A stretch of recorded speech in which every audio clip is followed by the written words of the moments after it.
Hamas has been delayed. It's not clear for how long. Hamas's armed wing has accused Israel of failing to comply with the ceasefire deal. Israel has denied violating the terms of the four-day truce.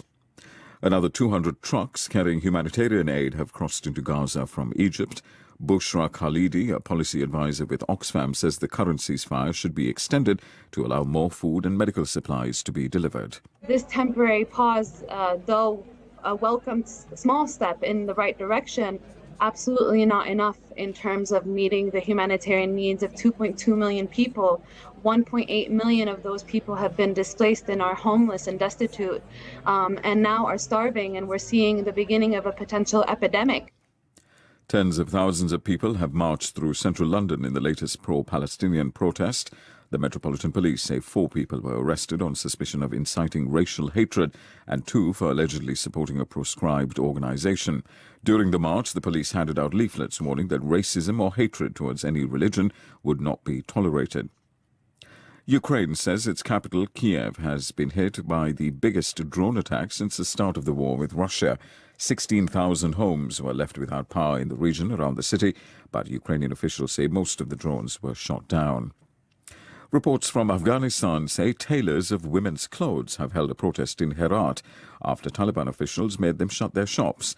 The Taliban have closed girls' secondary schools and banned women from most jobs since seizing power more than 2 years ago. A piece of paper on which David Bowie wrote the lyrics for 2 of his songs is expected to sell for £100,000 when it goes under the hammer next week. Both of the tracks are from his 1972 album, The Rise and Fall of Ziggy Stardust and The Spiders from Mars. BBC News. In a quarter of an hour, those infinite monkeys, Brian Cox and Robert Ince, are joined by Rufus Hound, Hannah Fry and Kate Devlin to discuss the new world of AI and our changing relationship with the digital world. But our Radio 4's profile with Stephen Smith, and Argentina has a new president. Presidente electo, Javier Milei!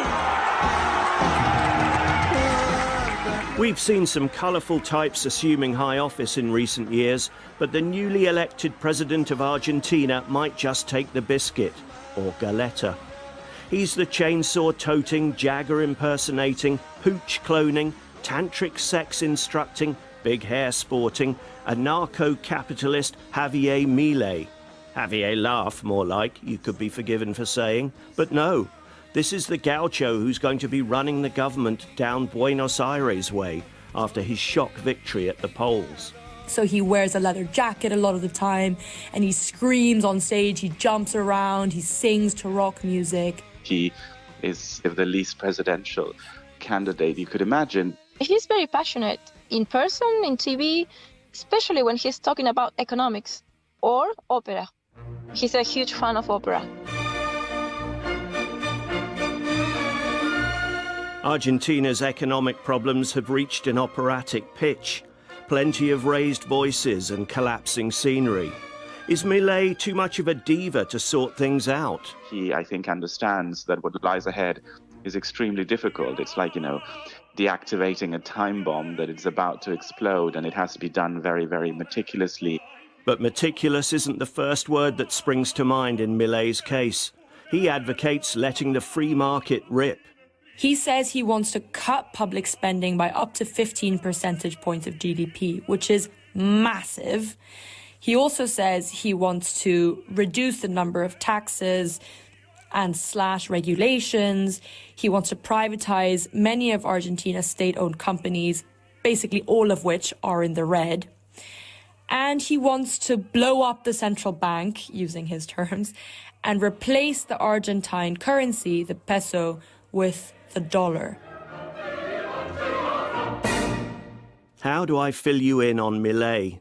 The great Argentinian author Jorge Luis Borges once wrote a story about a country where they were so good at making maps, they eventually produced a map that was exactly the same size as the country itself.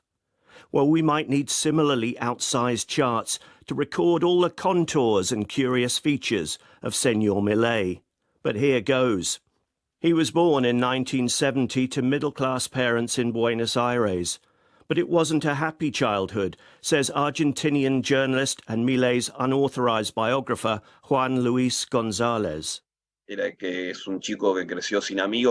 was a boy who grew up without friends, who was bullied at school. The madman, in fact, is Milei's nickname in school. He had a very difficult life. I believe that a large part of Milei's mindset is shaped in those very difficult years. It was a difficult time for many Argentinians. Inflation was a runaway train, just as it is today. He tells a story that during the hyperinflation in 1989, he would go to the market to buy a package of yerba mate tea and couldn't understand how, every 3 hours, the price would sharply increase. And there and then, he decides to study economics. Despite a difficult home life, Milei appears to have been a good student. And there was little in his early corporate career to suggest the madcap attention seeker of 2023. He worked at the World Economic Forum and was chief economist of one of the region's biggest companies, Corporación América. In his spare time, he indulged a passion for rock music.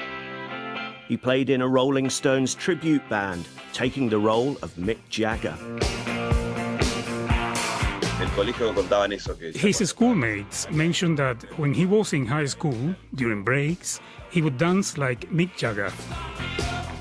It turns out that Milei can maneuver like Jagger too, using his performing skills to grab an audience's attention. So he wears a leather jacket a lot of the time, and he screams on stage, he jumps around, he sings to rock music. He has pictures of buildings being dynamited on screen behind him. Milei's appreciation of the Stones goes beyond music and stagecraft. He also admires the singer's luxurious barnet and set about styling his own in a similar fashion. In fact, the Argentine's hair has been on a journey almost as outlandish and quixotic as his own. Here's Ana Lanquez again. Initially, he says that he took after Mick Jagger. Then he says that he was inspired by Wolverine. So he has very big hair with long and thick sideburns. And he has said in the past that he hasn't brushed his hair since he was 13 because he lets the invisible hand do the job. The invisible hand is a reference to the forces that move the free market. Many of his fans call him peluca, the wig. In the finest Reithian traditions of BBC journalism, Profile has tracked down his hairdresser. Strictly speaking, Lilia Lemoine is Milei's political ally and sometimes stylist. Well, I'm the vice president of the Libertarian Party in Argentina, and I'm an IT specialist and cosplayer. I was his personal photographer, and I used to cut his hair and do his makeup. He's not a man who cares much about how he looks. So I was with his sister behind him, trying to convince him to look a little bit better on TV. And now he's very allergic, so he couldn't take any kind of makeup. So that's why I was there taking care of he not getting any weird makeup on the TV channels. Milei's sister, Karina, is probably the person who's closest to him, and she acts as his chief of staff. She's a very, very capable woman, and to me, she's the first lady. He could never have become president without her. Milei's unofficial biographer, Juan Luis González, again. Karina is the most important person in La Libertad Avanza, much more than Javier Milei. In fact, Milei delegates to her, except in matters of economy, and the most heard phrase in La Libertad Avanza is, talk to Cari about it. All of Milei's dressing up and pouting rock and roll theatrics might have counted for little if he hadn't got himself in front of television cameras. Ana Lanquez of The Economist says that the future president became a staple of Argentina's talk show circuit. He was increasingly invited on television to talk not just about his economic ideas, but also to entertain audiences, and because he used very inflammatory language against his opponents. In previous years, he has called the mayor of Buenos Aires, who's a centrist, he's called him a leftist piece of shit. Juan Luis González says Milei's controversial style was ratings gold. Milei clearly won a place in the media by himself. This is part of Milei's success. That brutal honesty he has, combined with the violence and his rocker style, makes him irresistible for ratings. The camera seemed to love Milei, and the attraction was mutual. He enjoyed the limelight and developed a side hustle as a kind of stand-up economist. At one point he donned spandex and golden cape to become a superhero of rightist economics, General ANCAP, short for anarcho-capitalism. The character and costume were from an original idea by Lilia Lemoine.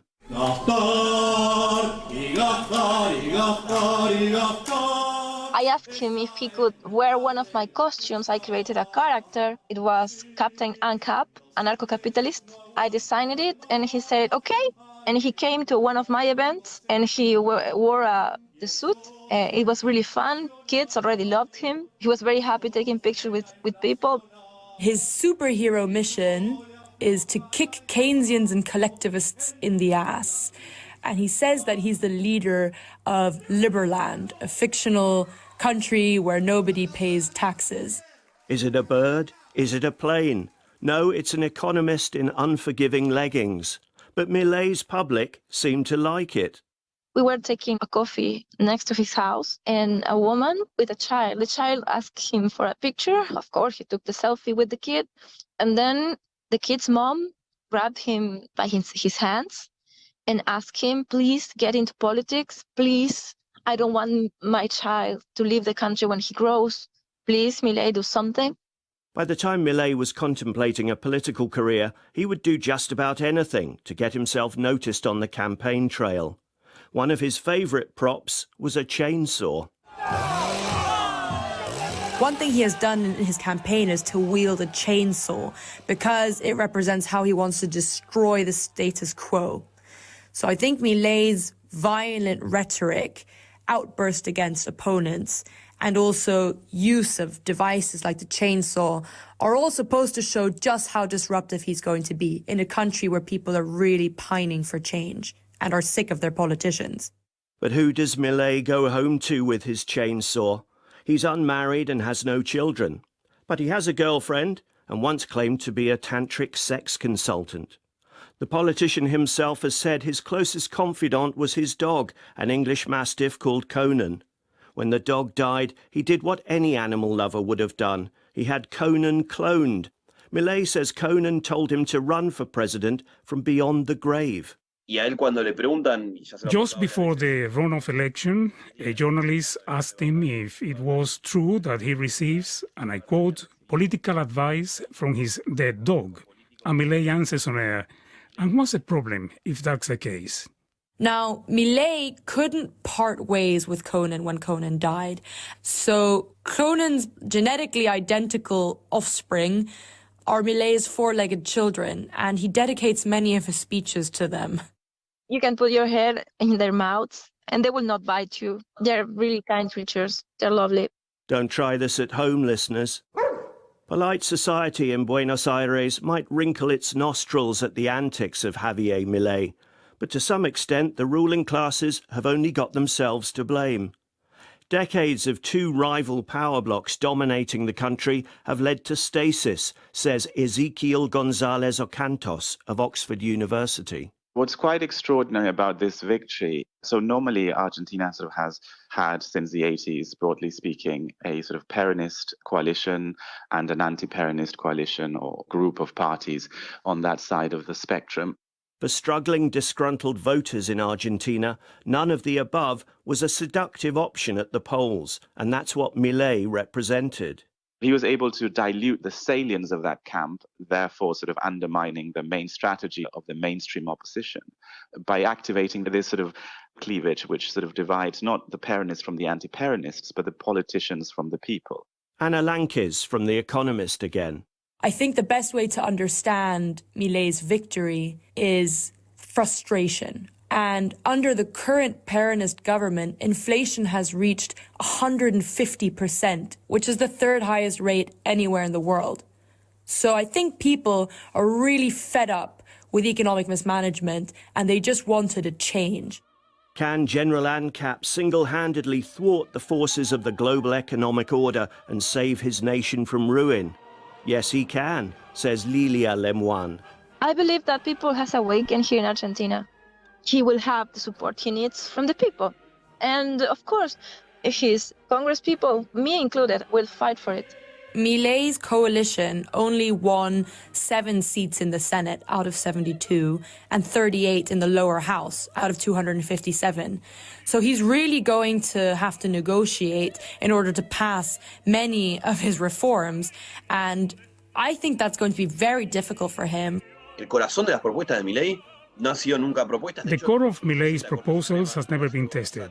In fact, the president of the Supreme Court, Horacio Rosati, has told Milei 2 or 3 times that closing the central bank and making the national currency disappear is not constitutional.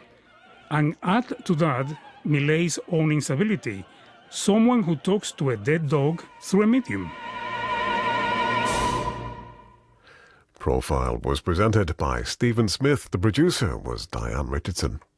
In a few moments, could radio presenters of hit science comedy shows be replaced with wittier, smarter AI versions that know more about particle physics?